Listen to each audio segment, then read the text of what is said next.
तुमसे तुम तक में आ चुका है धमाकेदार ट्विस्ट जहां अब अनु अपने साथ मिस्ट्री मैन को लेकर जाने वाली है जो और कोई नहीं बल्कि यशवर्धन है और उसे आर्या के पास ले जाके और वही तस्वीर जो उसने ड्रॉ की है एक हाथ में चाकू लिए आदमी उस तस्वीर को आर्या को दिखाकर पूछेगी कि आखिर ये किसकी तस्वीर है। जिसके बाद आर्या के पैरों तले जमीन खिसक जाएगी।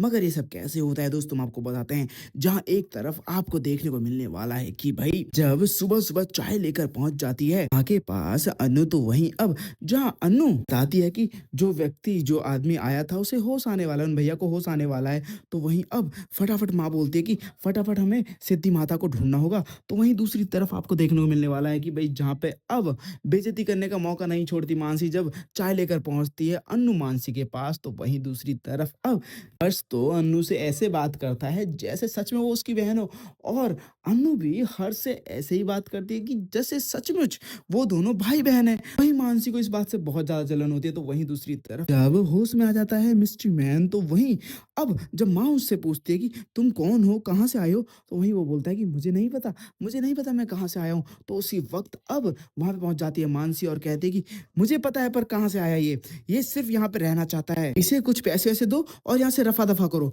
तो वहीं अब अनु खड़ी होती है और बोलती है कि मानसी मैम आपको नहीं भूलना चाहिए कि इन्हीं की वजह से आर्य सर की जान बची है। तो वहीं अब मानसी कहती है हाँ मैं जानती हूँ, थैंक यू उसके लिए, और जो पैसे तुम्हारे बनते हो ले लो और यहाँ से जाओ। तो उसी वक्त वहां पे एंट्री होती है सिद्धि माता की और बोलती है कि कोई कहीं नहीं जाएगा। जहां पर अब वो दौड़ता हुआ चला जाता है मिस्ट्री मैन सिद्धि माता के पास और उसकी गोद में लेट जाता है। तो वहीं दूसरी तरफ अब सिद्धि माता कहती है कि तुझे यहीं रहना होगा। जहाँ पे बोलता भी है वो कि मुझे यहाँ से ले जाओ, तो वहीं वो कहता है कि नहीं तुझे यहाँ से नहीं जाना, तुझे यहीं रहना होगा। वहीं दूसरी तरफ अब जहां मानसी तो शॉक्ड हो जाती है, तो वहीं अब सिद्धि माता जाते जाते कह के जाती है कि ये मेरी अमानत के तौर पे मैं तुम्हें छोड़ के जा रही हूँ, इसका ध्यान रखना।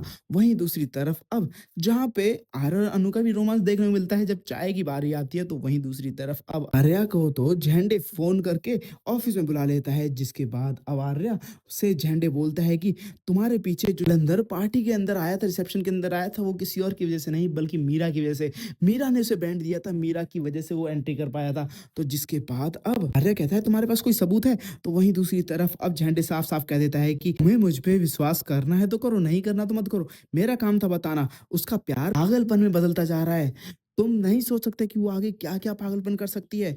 वहीं दूसरी तरफ आपको देखने को मिलने वाला है कि जहां पे अब अनु खाली टिफिन भेजती है और उसमें लिखा होता है कि ऐसे कैसे मैं आपको अकेला लंच करने दूं, मैं खुद आऊंगी ना लंच लेके। वहीं दूसरी तरफ अब अनु ही पहुंचती है जहां अनु और आर्य का रोमांस देखने को मिलता है, भाई दोनों साथ में खाना खाते हैं। वहीं दूसरी तरफ जब झंडे घर पहुंचता है तो वही मिस्ट्री मैन यानी कि यशवर्धन एक ड्राइंग बनाता है और उस ड्राइंग में एक आदमी चाकू लिए हाथ में खड़ा है। वहीं अब उस ड्राइंग को देख के झंडे के पैरों तले जमीन खिसक जाती है। झंडे को शक हो जाता है कि आखिर ये कौन है जो हमारे पास्ट के बारे में जानता है, ये जरूर किसी मकसद से यहाँ आया है। और वो ड्राइंग को छीनने ही वाला होता है उससे। उसी वक्त वहां पे अनु आ जाती है और उस ड्राइंग को झंडे से छीन लेती है। वेल दोस्त, आने वाले इस एपिसोड के लिए आप लोग कितने एक्साइटेड हैं? क्या आप लोगों को सच में लगता है कि सच में आर्या गलत था? क्या आर्या और झंडे ने मिलकर कुछ ऐसा किया है राजनंदिनी के साथ जिसके बाद सभी फैंस का दिल टूटने वाला है? क्या सच में असली विलन आर्या और झंडे ही निकलने वाले हैं? आने वाले एपिसोड के लिए आप लोगों को क्या लगता है हमें कमेंट करके जो बताएं। साथ ही जल्द से लेटेस्ट अपडेट आने के लिए हमारे चैनल को सब्सक्राइब बनाना